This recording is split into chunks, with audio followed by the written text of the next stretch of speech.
certainly our program with coaches passing. It's been a very emotional time for our team. He's meant so much to them. He's been a father figure to many of these young guys, and so that's really hard, very difficult. And I know, but I'm very proud of how these guys just played the game today. Rick's going to be missed in the profession. He's a coach's coach. He's been a friend's friend to me. I love Rick.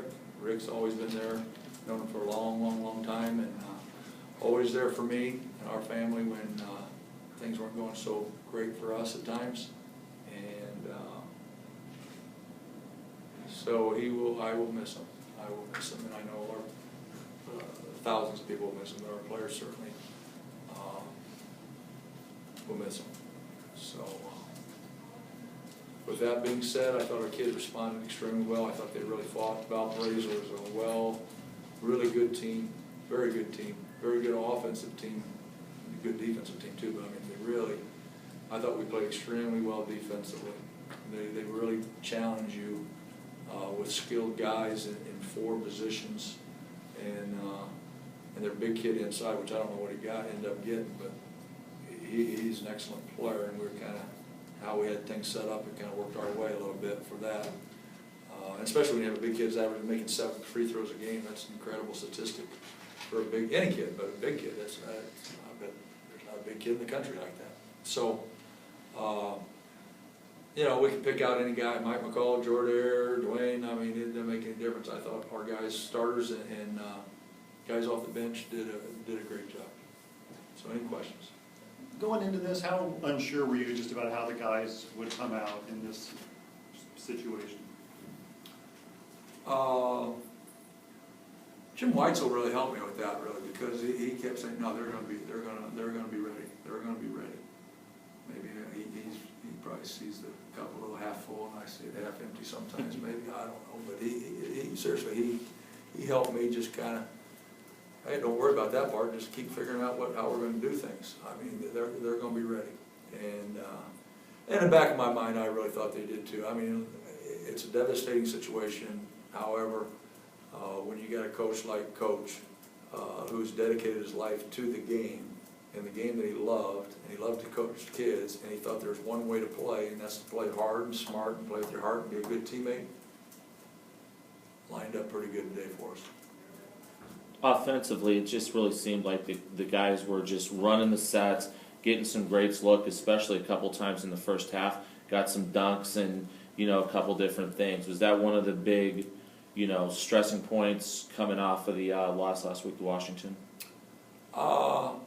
We did some good things out there well too offensively. Really, the only thing we didn't do well, which probably didn't do well today. No, we didn't do it well today. They were terrible with it. Being turnovers killed us.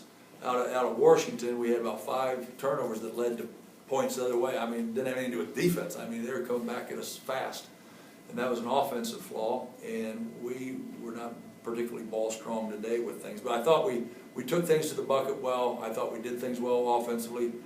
Valpo changes their defenses. They change their looks in terms of how they guard ball screens. They switch sometimes. They push you down low sometimes. So our guys did a pretty darn good job of adjusting to all the changes that they had, and what we were encouraged to do, don't overthink it, just be aggressive with how we dribble it or how we go to the screens or how we roll or how we post. And so I thought they did a nice job of that. Jim, did any of your players step up and say anything to the team about Rick, or was there kind of a win this one for Rick type mentality? Not in my presence, there wasn't. But you could just tell in the room. You could just tell. What's the one trait when you see a player and you say that's a Rick Majerus type player, or that's a player that you could tell would be a guy like that he coached or that he looked for in a player? Well, I think a guy that's very competitive, number one. Number two, he's very unselfish, so he's going to be a good teammate. And I mean, I agree with Rick 100%. I mean, the best compliment you can have is you're a good teammate. I mean, the guys in the locker room know the truth. They know the truth of everything. And so being a good teammate is something that is, and then someone that really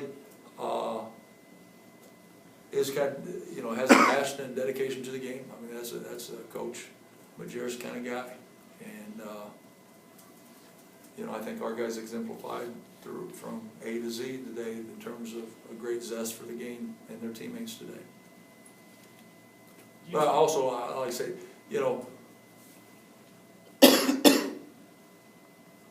I think how they play and how they play, not today, but 2 weeks ago, and hopefully 2 weeks from now, and 4 weeks ago, it just honors how Coach did it. We're not trying to win a game for Coach Majerus.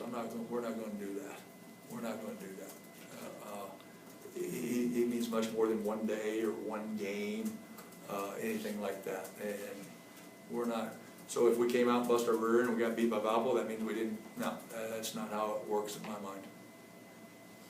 You mentioned at the start of the season the idea of shutting out the external noise. When it's a situation like this, how do you go about making sure the guys are focused on the task at hand, I guess, and shutting out some of their external emotions, etc.? Well, external emotions might be right, but that noise didn't happen outside. That happened right in our locker room. So, but that's something that I don't want them to ignore either. I mean, I want them to go through their emotions, whatever it is, and how long it takes, and I don't want them to, life moves on. That's just how it is, and that's a good thing. But all the memories and all the lessons that Coach put on all of us, I want those to stay. Those to stay. And you know what? Most of them puts a smile on your face, to be quite blunt. I mean, something that Rick did, or who he was, or what he said, or I don't see how he cannot smile. So Jim, is that before the game, after the game, both? Some guys were crying and showing the emotions you said about Coach? Pardon me? Is that before the game or after the game or both? You said you saw the emotions from the players. I said it's been emotional 24 hours. I mean, our guys were, they were the one of, if not the first to know. I mean, obviously family, but Rick had said the day before he wanted the coaches and the team to know this was going to happen. So that's pretty powerful. Did you have any communication with him at all recently? No. The 18 turnovers, obviously a very big number. How concerning is that? Because you've talked before that they're wasted. Those are wasted opportunities. Yeah, I'm not really in love with that. I don't know. We just gotta do better. I guess we'll keep working on it and keep pushing forward with it. To borrow, I'm not going to amputate their hands or arms or anything. So. To borrow something, Rick would say between errors of omission and commission. He's smart than me. I don't know all those words.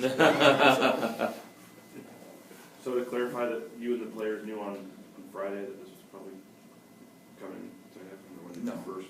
Okay. No. He said it Friday, and he wanted us to get together and do that Saturday. What's your favorite memory or story with you and Coach Majerus? Oh my goodness gracious. Favorite story of Coach Majerus. Remember those old Rolodexes? You're too young. You're old. Thank you Remember very those much. Rolodexes? That's what my mind is. I'm going through this story, this story, this story, this story here.